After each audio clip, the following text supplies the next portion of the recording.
this is my room. Okay, this is my room. Oh, that was the weirdest dream I've ever had.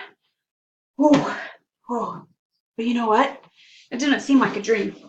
That seemed too real. It seemed too real. It reminds me of a book I read once. That book is The Kingdom Keepers by Ridley Pearson. This book is a modern fantasy, and it starts with this guy, this teenager named Finn, and 4 others. They're selected to be what is called a Disney Host Interactive, and they they're filmed, and their holographic images are projected into the Disney Magic Kingdom, and they give tours around Magic Kingdom to the guests. And part of their duty with that is that they are required to keep Disney's magic alive, the good magic, not the bad magic. So part of what happens in here is that when they go to sleep at night, they end up in Disney World, and the first time they all meet there, they meet this guy named Wayne. Wayne tells them what their duty is to protect Disney World, and to solve this riddle that Walt Disney had set, and basically bring all of the good magic back. The bad magic, like the evil magic, is starting to take over Disney World, and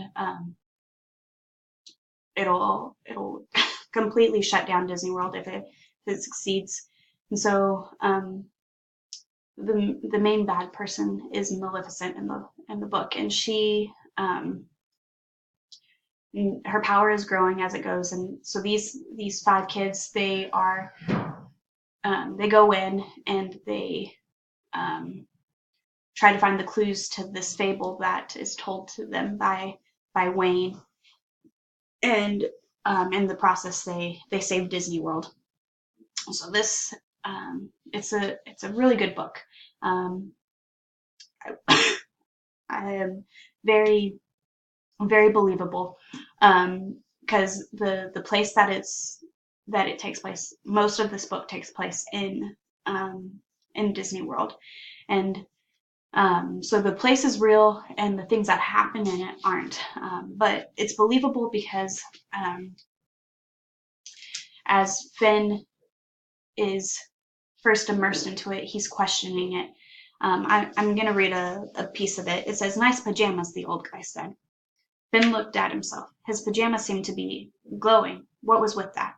He said, "I don't mean to be rude, but if you can see, if you're not blind, then why'd you ask me about the park being empty?"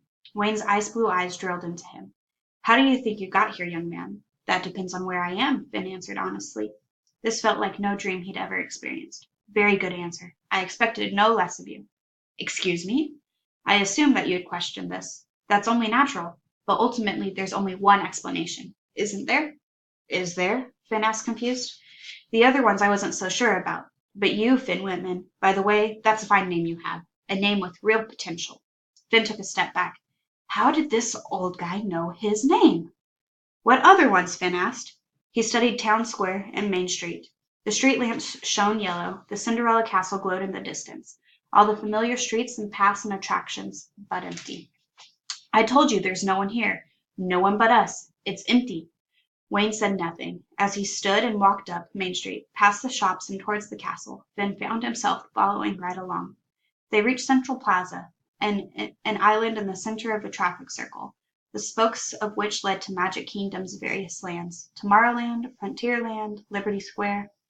They stopped in front of a statue of Walt Disney with Mickey Mouse. The castle rose majestically into the night sky. So this book, it starts off with Finn appearing in Magic Kingdom, and so the place in here is real, and he's questioning it, and he's not exactly sure what everything means. So as he's questioning, you start to question along with him, and but the place is real. And so as it explains, like, oh, we walked down Main Street and there was Cinderella's castle, everybody knows that these places actually exist, and so you realize the setting is real. And so as he's questioning it, you're more able to immerse yourself into the story and be like, oh, okay. And so as the story goes on, you start to learn more and more about the magic behind them coming into Disney World at night, and them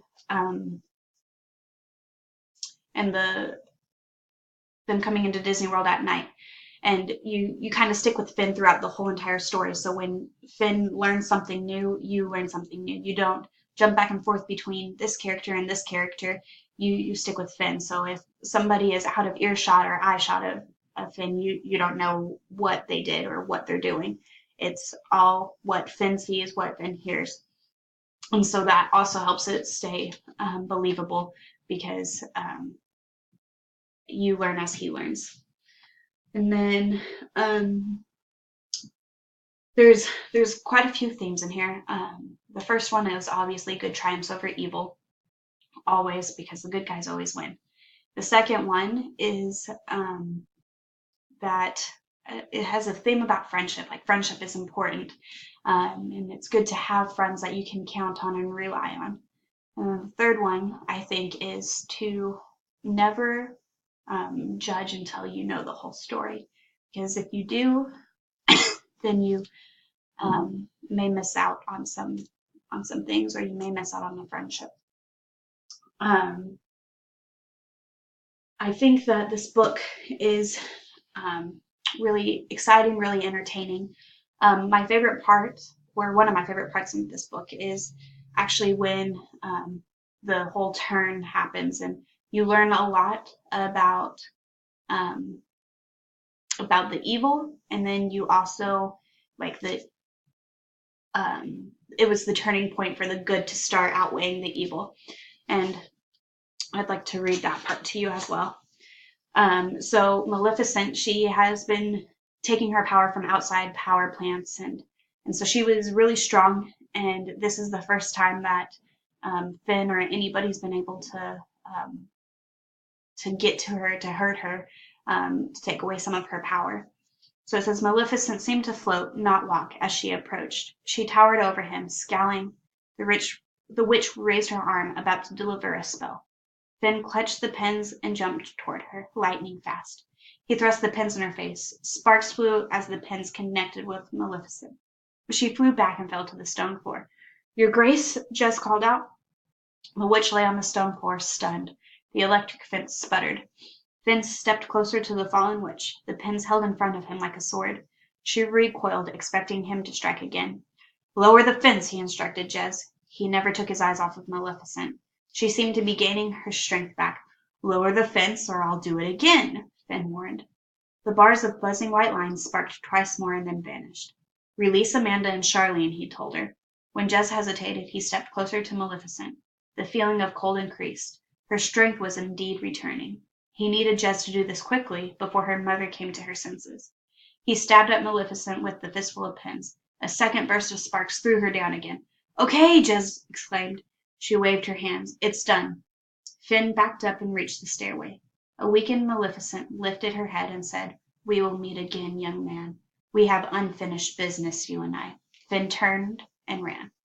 So that's kind of the turning point of the story. After this point, things start to go more smoothly, and they start to learn more, and this is really when the good starts to triumph over the evil. And so it's one of my favorite parts. I'm not going to give away much else of the book. You're going to have to go read it, but it is suggested for ages 10 and up. But I think this book is good for 7, 8, 9-year-olds as well. This is actually the second time I've read this book, and it's been about 8 years since I read it. And so when I opened it this time, it was like reading a new book, and I forgot how much I really liked this book. So I think you should all go pick up a copy of this book and read it. It is really good, and it's fun, and you get to go experience Disney World and magic, and it just has everything in it.